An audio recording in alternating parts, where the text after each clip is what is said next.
Coba kita bayangkan dalam satu ruangan, kita matikan lampu, tidak ada cahaya apapun, pasti akan tidak nampak apa. Nah, begitu juga sama kita sama manusia, begitu juga bagi manusia. Coba dulu dibuka Alkitabnya, Roma 3 ayat 23. Ya? Roma 3 ayat 23. Kita baca sama-sama ya. 1, 2, 3 ya. Karena semua orang telah berbuat dosa dan telah kehilangan kemuliaan Allah. Nah, di sini semua orang telah berbuat dosa. Berarti ini juga punya dosa kan? Ini juga punya dosa. Kalian pun juga punya dosa. Nah, kita berbuat dosa contohnya seperti apa? Dosa kita itu seperti apa contohnya? Berbohong. Berapa lagi? Mencuri. Iya, mencuri, apa lagi? Iya, jangan foto. Apa lagi? Hah? Membunuh. Berarti banyak kan dosa kita kan? Mengejek teman pun banyak kan? Yang kami membunuh teman kita, mengejek teman kita. Itu yang paling sering kita lakukan di dalam kehidupan sehari-hari. Nah, karena kita berdosa, Tuhan tidak mau terus kita di dalam kegelapan. Sehingga Tuhan mau kita lebih dekat kepada Tuhan. Tuhan mengutus anaknya untuk menebus dosa kita. Nah, Tuhan mengutus anaknya untuk menebus dosa kita. Nah, coba dulu buka Alkitabnya Yohanes 3 ayat 16. Yohanes 3 ayat 16. Ya? Udah nih. Oke, sama-sama kita baca. 1, 2, 3 ya.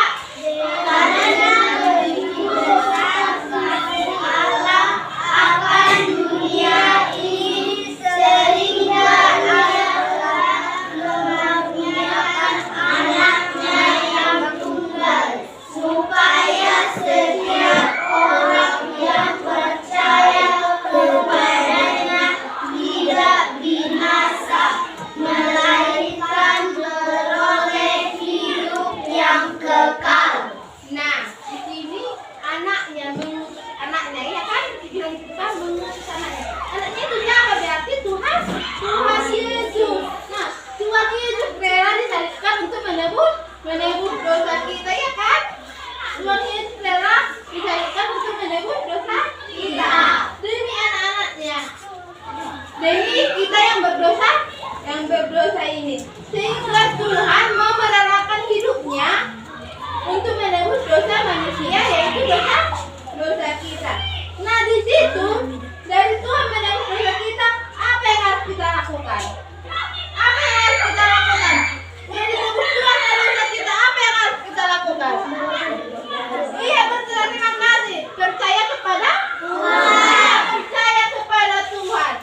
Baru yang ketiga, ini kita tanamkan dalam diri kita percaya kepada Tuhan, sehingga kalau kita sudah percaya kepada Tuhan, Tuhan akan memberikan anugerah kepada kita.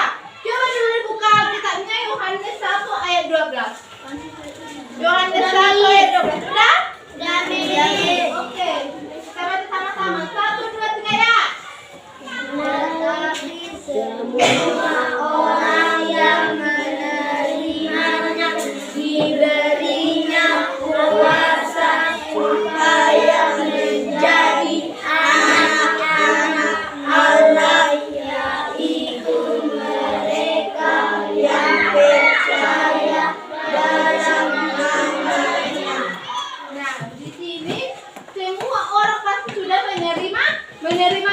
anugerah itu kan?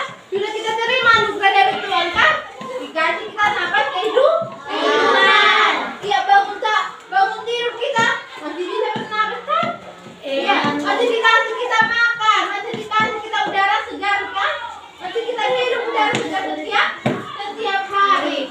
Nah, kalau kita menerima Tuhan tadi, kita percaya kepada Tuhan, berarti kita tidak melakukan dosa lagi, ya kan? Kalau kita sudah percaya kepada Tuhan, kita tidak boleh melakukan dosa lagi. Kita tidak boleh mencuri, kita tidak boleh berbuat jahat kepada Tuhan.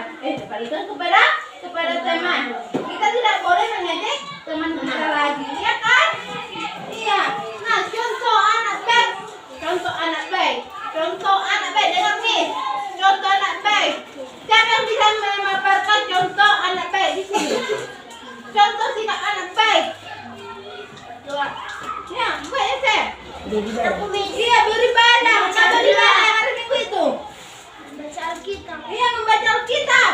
Memuji Tuhan. Iya, memuji Tuhan, apa lagi? Memuji Tuhan dengan bernyanyi. Iya. Berdoa. Iya, berdoa. Kalau di rumah contoh sikap anak baik apa? Membantu orang tua. Iya, membantu orang tua, apa lagi? Menghormati orang tua. Iya, menghormati orang tua. Siapa di sini yang mau memarahi orang tuanya?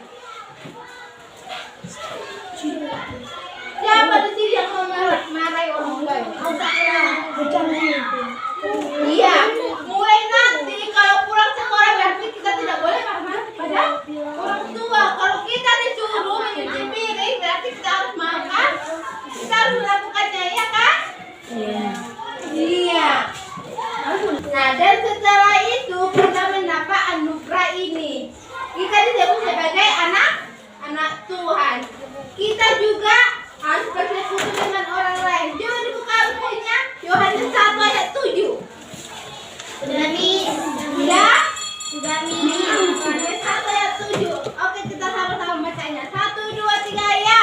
Dia datang sebagai saksi untuk memberi kesaksian tentang terang itu supaya oleh dia semua orang menjadi percaya. Nah, percaya kata kuncinya percaya. Itulah yang tadi kan kita harus percaya kepada Tuhan. Nah, kalau kita telah percaya kepada Tuhan, kita harus mau bersekutu, baru kita harus mau melayani, kita harus mau menceritakan firman Tuhan kepada sesama kita, kepada teman kita. Berarti kita di sini disuruh mengajak teman kita untuk ke gereja, untuk sekolah minggu.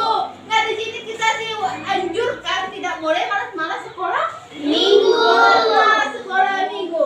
Nah, setelah itu kita percaya dari Tuhan. Apa sih yang kita dapatkan setelah percaya kepada Tuhan? Apa yang kita dapatkan setelah percaya kepada Tuhan? Anugerah. Anugerah baru? Hidup yang? Iya, hidup yang kekal. Nah, coba buka apanya? Alkitabnya Yohanes 10 ayat 28. Ya? Sudah mis. Ya, kita sama-sama bacakannya. 1, 2, 3 ya.